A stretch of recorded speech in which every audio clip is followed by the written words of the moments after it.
Hello everyone, in this video I'm going to show a step-by-step tutorial on how to change your profile photo on Zomato account. So first we're going to go to the Zomato app.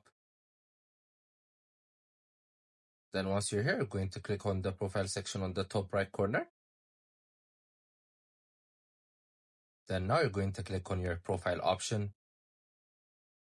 So next you're going to click on this button to change your profile picture. Then as you can see, we've uploaded a new profile photo.